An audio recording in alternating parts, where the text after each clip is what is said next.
Good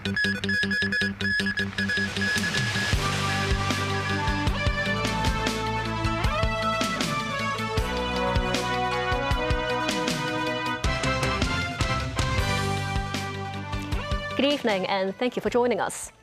Marking his 4 years in office, Chief Executive JUN spoke with TVB News about his track record during his term, including Hong Kong's economic growth and waiting times for public housing. Regarding whether he will seek re-election, he said it was too early to say. Timothy Lee reports. Chief Executive JUN will soon enter the final year of his term. In an interview with TVB News, he said that looking back on the past 4 years, he is satisfied with his track record. These included turning around the economy from a negative growth of 3.7% when he took office to a positive growth of 3.5% last year. Tourist arrivals, imports and exports of goods, and consumer spending have all increased steadily. Several long-standing issues have been resolved, including legislation on ride-hailing services. There have also been the introduction of basic housing units and light public housing to address the issue of subdivided flats. The waiting time for public housing has decreased from 6.1 years to 4.7 years. Lee said he is optimistic about the future. He used an analogy to describe his work. He said if he builds good sports facilities for all athletes, some will come in first, and some will fall short of the top 3. Therefore, the government is responsible for the overall environment, but self-strengthening depends on each athlete, who are the actual operators. He also explained why Hong Kong's 5-year plan is needed. He said various departments have long-term plans for different sectors, such as the Northern Metropolis. The advantage of the 5-year plan is that all plans are unified, with a 5-year development goal.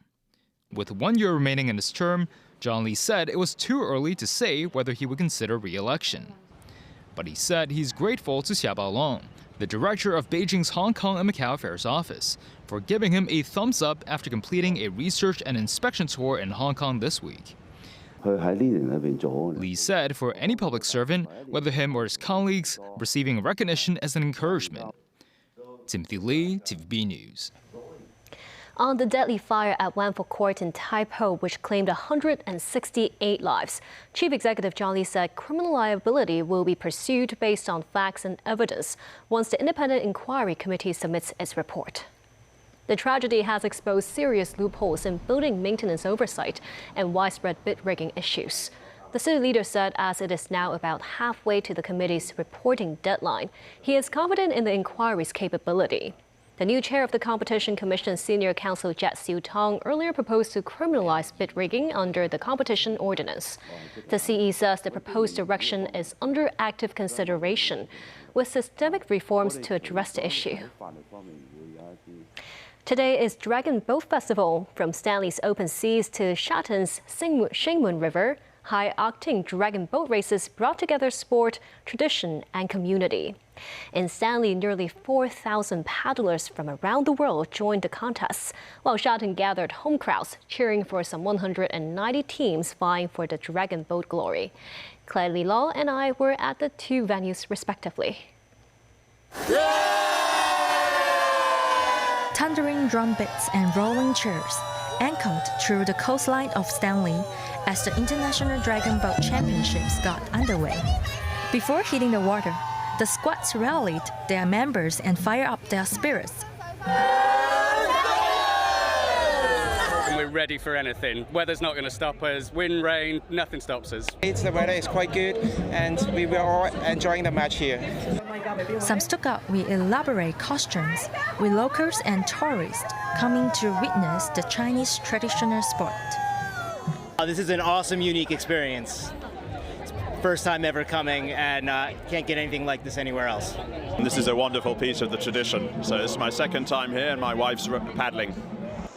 The event also invited Olympic gold medalist skier Eileen Gu as an ambassador for their inaugural Dragon Beat DJ party. Today's competition features 185 teams, with 4 teams traveling to Hong Kong to participate. A total of 4,000 athletes are taking part, and they will complete 47 races within a day. Organizers anticipate over 100,000 spectators here in Stanley throughout the day. Shanmun River in Sha Tin is full steam ahead from 8 in the morning. Paddles churn the sea in perfect rhythm. Every stroke followed the beat of the drum as crews surged down the course. Spectators filled both banks of the river cheering on the competitors. Sha Tin's program features 33 races, including the 500-meter events, 300-meter races, and Phoenix boat competitions. Around 190 teams took part. The atmosphere and then the results are very excellent. You can see many people attend, whether as an audience or as a contestants. They perform really well. Teamwork is very important, as you said. Because it is not a single race; it's a team. So we have all those teammates, who strive for the best. Also there was Secretary for Housing Winnie Ho, who presented awards to those who have striven for dragon boat glory. With a long, straight course and an unobstructed views from both sides, the Shanmun River remains a popular natural grandstand for dragon boat fans. Compared with beachside and coastal areas, the Shanmun River can offer a very clear view of the action from start to finish. The Hong Kong Tourism Board's Hong Kong International Dragon Boat Festival has also kicked off at the Tsim Sha Tsui waterfront, featuring 4 themed photo spots. A 22-meter traditional wooden dragon boat, once used by fishermen for racing, is also on display. Visitors can also take part in intangible cultural heritage workshops, including fishing net weaving. Food stalls line the Avenue of Stars, offering dragon boat-themed ice cream and specialty drinks. The festival runs until July 1st, with the food street open daily from 1 p.m. to 10 p.m. On Lantau Island, Tai O residents held a traditional dragon boat water parade to celebrate the annual festival, with locals hoping the gala will bring about peace and good weather in the fishing village. Timothy Lee has more. Villagers in the scenic fishing town of Tai O kicked off the parade with an age-old ritual involving their dragon boats plucking the greens that supposedly grants the locals good fortune. They would then visit 4 temples to offer prayers before carrying statues of popular folk deities such as Mazu and Hongsheng onto their vessels. Believed by locals of having the ability to bless the weather, the statues are brought to the waterways throughout the region in a parade holding spiritual significance. The statues would then be returned to the temples after the completion of the ritual. Legends say fishermen in the area began the cleansing ritual more than a century ago, after the town experienced a plague. The tradition remains well and alive today and was inscribed onto China's intangible cultural heritage list in 2011. This year also marks the first water parade in Tai O since the completion of the twin bridges of Yimton Bridge and Pochutan Bridge. Spectators gathered in masses on the platforms to enjoy views of richly decorated dragon vessels passing through waters right beneath their feet. This woman says she has enjoyed the water parade since her youth. While this mainland tourist said he's pleased to witness the gala being facilitated by such good weather and hopes the tradition can be preserved. This as better weather conditions initially led to hopes for improved business, but some shopkeepers said the overall business situation remains less than satisfactory. This man noted the rising tide of consumption in the mainland largely dashed hopes for the local economy, and hopes the Dragon Boat Parade could draw both locals and mainland visitors back to the city. Timothy Lee, TVB News.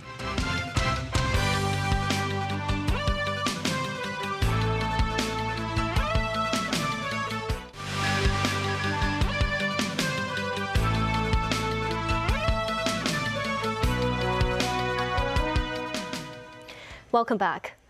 The death of a teenager in New York Central Park has led to renewed calls to ban horse-drawn carriages. The accident happened Wednesday when a horse bolted from its driver, who was reported to be taking photos for his passengers. The father of the victim said his son jumped out to try to save his mother after she fell out of the carriage.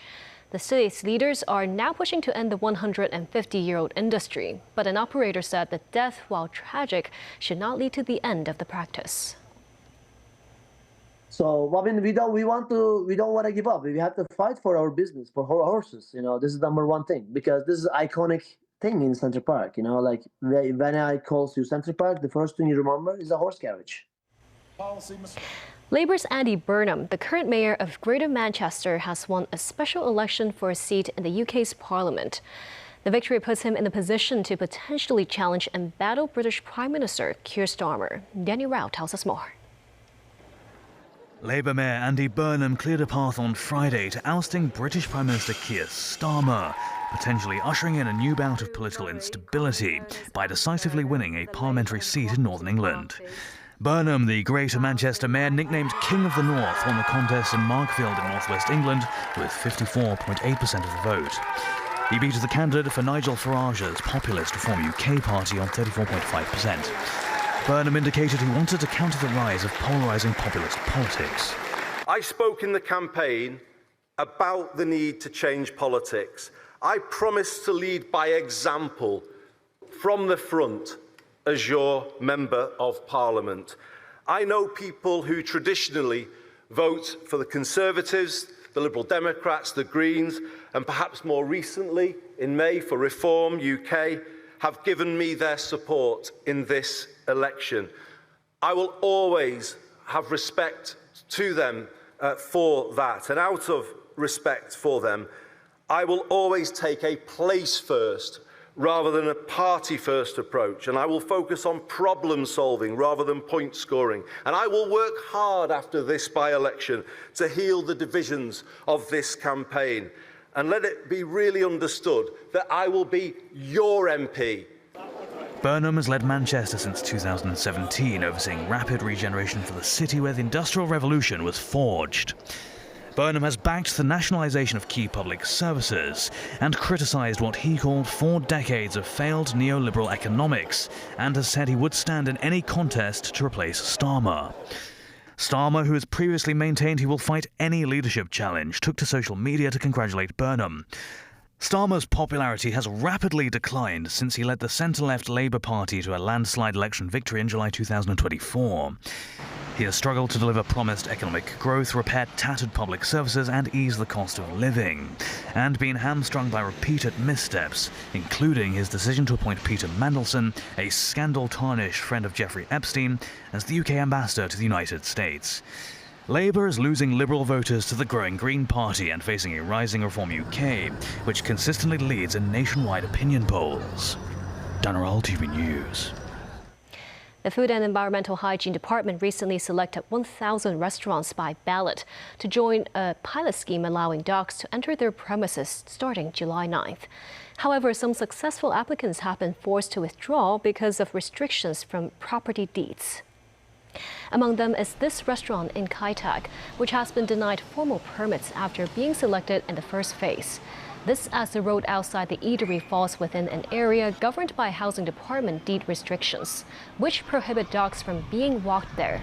That's despite several nearby private housing estates having adopted pet-friendly policies. The operator hopes authorities can exercise flexibility. Lawmaker Rebecca Chan has suggested the government review pet-related regulations in the next phase of the scheme, including relaxing pet restrictions in property deeds.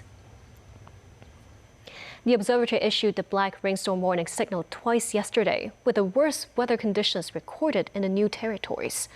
All afternoon and evening classes were suspended at the time, with some lawmakers suggesting authorities to set up a district-by-district class suspension mechanism. Timothy Lee reports. The observatory issued the black rainstorm warning signal twice within a single day on Thursday, but not all areas across the city experienced the same downpour. In Kowloon Tong, umbrellas were often unnecessary given the lack of rain. Rainfall of over 200 millimeters was recorded in the North District, Yuen Long, Tuen Mun, as well as Chai Lap Kok, while parts of Hong Kong Island only recorded 20 to 30 millimeters of rainfall. Such thunderstorms often affect only small segments of the city. According to the Education Bureau, all AM school and whole-day school classes are to be suspended if the observatory issues the red or black rainstorm warning signals between 5:30 a.m. and 8 a.m. Lawmaker Tang Fei from the Education constituency urged the Education Bureau to work with the observatory to set up a district-by-district class suspension mechanism in times of heavy rain. He said rain levels often differ by district, adding that the cancellation of classes in areas with less rain may be a wasteful measure. Meanwhile, the Geotechnical Engineering Office said it received 2 cases of landslides as of 9 a.m. on Friday, located in Yuen Long and Tuen Mun respectively. The office stressed the city's slopes may be in unstable condition after continuous days of heavy rain, and reminded residents to avoid elevated areas affected by the downpours. Timothy Lee, TVB News. And that's the news. Happy Dragon Boat Festival, and thank you for watching.